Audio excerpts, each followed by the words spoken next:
Hola, en esta ocasión voy a explicar la simulación que hicimos para una cámara pinhole. Primero que nada, el elemento más importante de la simulación sería una pared con un hueco al centro. Esta sería la pared y tiene un hueco al centro que se ve un poco en la imagen. Esta pared, por cierto, esta pared es infinita, solo que en esta representación se limita para poder ver todo lo demás. Pero en sí esta pared es infinita. Esto sigue y sigue. ¿Ya? Entonces, esta pared tiene un diámetro, digo, tiene un grosor que se puede manipular en el código. Y el pinhole que tiene en el centro tiene un diámetro que también se puede manipular en el código. Em, a la, Hacia el valor z positivo de esta pared se ubicaría nuestro objeto al cual le estamos tomando foto, que se trata de una imagen 2D. La distancia entre el objeto y la pared con el pinhole se puede editar.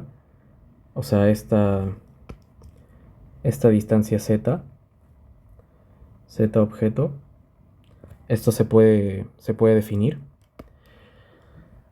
Y el objeto sería, como mencioné, una imagen bidimensional.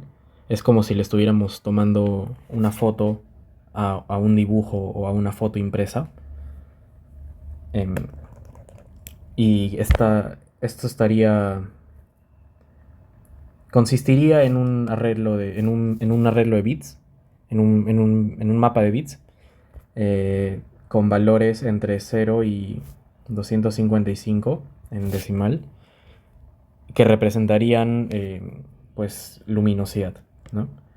Entonces, por ejemplo, esta imagen de acá equivale o sea, a una matriz que sería esta de aquí, de modo que el 0 representa oscuridad y el 255 representa lo más luminoso posible. Entonces, eh, eso sería el objeto. Y este objeto también se le podría definir su tamaño físico, o sea, su tamaño en Y y su tamaño en X. ¿Cuántos milímetros mide este objeto? Y aparte, el otro elemento de la simulación sería una pantalla, o mejor dicho, un sensor, que sería equivalente a un sensor de cámara con píxeles, de modo que cada píxel es un sensor de luz y cada píxel va a estar midiendo cuánta luz le llega. Entonces, este sensor de cámara también tiene una coordenada z a la que se ubica. Tiene una resolución que nosotros le podemos definir, que sería la cantidad de píxeles que va a tener. Y tiene un tamaño físico en el eje vertical y en el eje horizontal. Entonces, para explicar el funcionamiento o la idea principal de la simulación, simplifiqué un poco el diseño, ¿no? En este diseño el objeto es solamente una línea de píxeles y el sensor, la pantalla, la imagen también es solamente una línea de píxeles. Y esto de acá le vamos a llamar imagen, porque es la imagen que se va a proyectar con la cámara pinhole. O sea, lo que se va a proyectar dentro de la cámara, me refiero. Y esto sería el objeto. ¿Ya? Entonces, lo que hace el programa, bueno, la simulación, es va repasando, va iterando sobre los píxeles del objeto, porque recordemos que el objeto es un mapa de bits, o sea, es una matriz, y, o sea, naturalmente está compuesto por píxeles. Sería como decir cada pedacito de la imagen. O sea, es como si, por ejemplo, dijera ya, este pedazo de acá de la imagen va a emitir luz y esa luz va a atravesar esto y se va a proyectar en la pantalla. Entonces, este pedazo de la imagen, como mencioné, emitiría luz y esto se podría representar con rayos que van desde este mismo punto hacia cada uno de los puntos del sensor, ¿ya? De la imagen.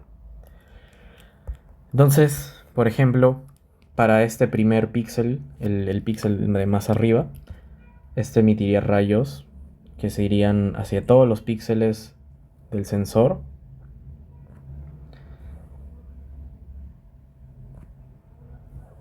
Sin embargo, no, obviamente no voy a dibujar todos, pero con esto ya podemos notar que de estos 4 rayos que he lanzado, 3 rayos no pasan. Por ejemplo, este rayo choca contra la pared, acá. Luego este rayo choca acá y este rayo choca acá. Entonces estos 3 rayos no pasan. Y el único rayo que sí pasa, porque no choca contra la pared en ningún momento, es este de acá. ¿Ya? Entonces, para la simulación fue importante definir una condición de que a partir de esta recta trazada entre el píxel del objeto y uno de los píxeles del sensor o imagen, se pueda obtener una ecuación de la recta y determinar si esa recta choca en algún momento contra la pared. Entonces, lógicamente, o sea, hay formas de determinar esto, una sería evaluando en toda esta región, pero no es necesario, ya que para saber si un rayo choca o no contra la pared, basta nada más con evaluar acá, o sea, en los extremos de la pared. Por ejemplo, si nosotros evaluamos acá, la posición de la recta sería esta, y si nosotros evaluamos acá, la recta estaría por acá. Y ninguno de esos puntos está dentro del pinhole. Digo, y ninguno de esos puntos está fuera del pinhole.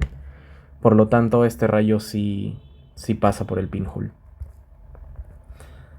Entonces, eso es lo que hacemos, ¿no? Proyectamos rayos y ya. Ahora, para explicar mejor cómo sería el registro por parte de la imagen, voy a dibujar el trazo de rayos a un píxel que esté más o menos por acá. Por ejemplo, este píxel, al proyectar sus rayos, uno, por ejemplo, vendría hacia este píxel, otro vendría hacia este, luego hacia este, y bueno, este píxel ya no pasa, y creo que el píxel de abajo tampoco pasaría. Entonces, este píxel del objeto se puede proyectar sobre estos 3 píxeles de la imagen. Entonces, supongamos que el objeto tiene un valor de luminosidad de, no lo sé, 150. Si la luminosidad de este píxel en el objeto es 150, entonces a cada uno de estos píxeles de la imagen se le va a sumar más 150, más 150 y más 150. ¿Ya? Entonces, eso sería este píxel de acá proyectándose.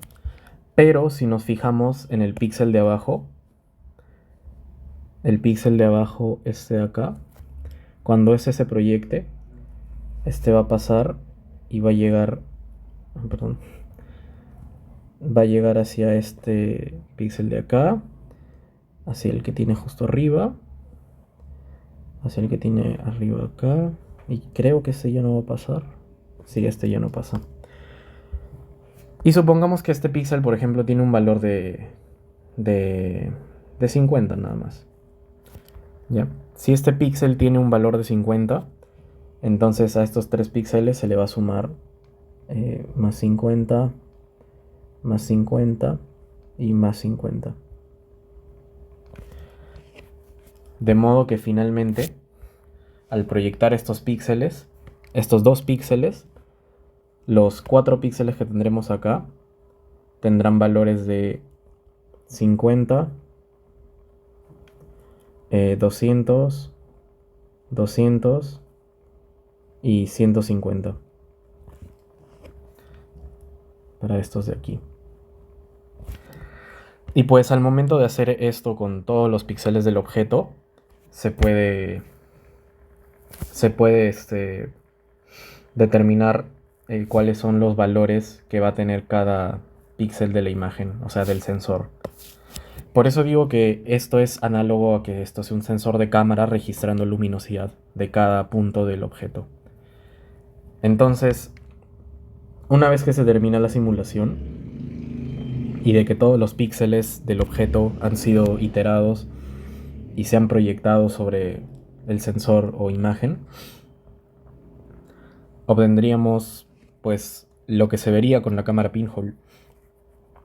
Por ejemplo, para este ejemplo de acá, este sería el objeto, y al proyectarse se obtendría esto como imagen. Ahora, cosas interesantes que se pueden notar acá. La primera y la más obvia es que está invertido en los dos ejes, en el eje horizontal y en el vertical. Por ejemplo, acá la oreja está en la esquina inferior izquierda y acá la oreja está en la esquina inferior derecha. Digo, en la esquina superior derecha. Además de eso se puede notar lo segundo más evidente, que está más borroso. Y eso es por el hecho de que cada píxel del objeto se va a proyectar sobre varios píxeles de la imagen. Bueno, esto dependiendo del tamaño que tenga el pinhole. Y lo último es el viñeteado, que se puede observar acá, que es algo que surge naturalmente por la simulación, o sea, no es algo que nosotros hayamos añadido a mano después, sino es algo puramente de la simulación. Es algo que ocurre más que nada, yo diría yo, por el grosor de la pared. Porque, por ejemplo, si nos fijamos, este píxel que está en el extremo solamente se va a proyectar sobre un píxel en el sensor o imagen. Pero estos píxeles que estaban en el centro, nosotros habíamos visto que se proyectaban sobre 3 píxeles. Y no solo eso, sino que... bueno, esto serviría para explicar por qué en los extremos la imagen es más nítida, lo cual, bueno, casi no se observa acá. O tal vez sí, por ejemplo, acá se puede ver más nítido que, por ejemplo, el centro, donde todo está bien difuminado. Pero además es que este píxel de la imagen solamente va a recibir luz de este píxel del objeto. En cambio, estos píxeles de la imagen van a recibir luz de varios píxeles del objeto. Entonces, lógicamente, este punto va a contener información de varios puntos y eso va a hacer que se vea difuminado y además más iluminado. Porque, como dije, ¿no? Si se están sumando los valores de luz y este solamente recibe luz de un píxel, entonces el valor que tenga este píxel va a ser menor que el valor de luz que tenga este píxel, por ejemplo, porque recibe luz de menos píxeles de objeto. Y bueno, este código se implementó en Python, se usó programación orientada a objetos, se definieron las clases de objeto e imagen, se definió la zona del pinhole como una función booleana. Se definió también una función que hacía el trazado de rayos, es decir, es todo esto que he hecho para ver por dónde va el rayo. Y además se definió también una función que lo que hace es proyectar cada píxel del objeto sobre el arreglo de píxeles de la imagen. Finalmente, por ejemplo, para esto que he mostrado acá, la simulación se corrió con parámetros de un pinhole con diámetro de 1 milímetro y un grosor de 3 milímetros. Esto de acá, 100 y 100, sería 10 centímetros y 10 centímetros del tamaño físico del objeto. Esto es de dónde viene la imagen, o sea, la imagen del objeto, mejor dicho. De dónde viene el bitmap del objeto. Y esto de acá es la coordenada z del objeto. Similarmente, acá es 50-50, sería 5 centímetros y 5 centímetros de tamaño físico del objeto en ambos ejes. De la imagen, mejor dicho, del sensor. Este 400-400 sería la resolución del sensor, la que nosotros queremos que tenga el sensor. Y este -100 es, como podrán intuir, es la posición en el eje Z del sensor. Luego, como dije, la simulación funciona iterando sobre todos los píxeles del objeto, por eso itera sobre y objeto y j objeto. Y pues eso es el funcionamiento de la simulación de Python de la cámara pinhole. Gracias.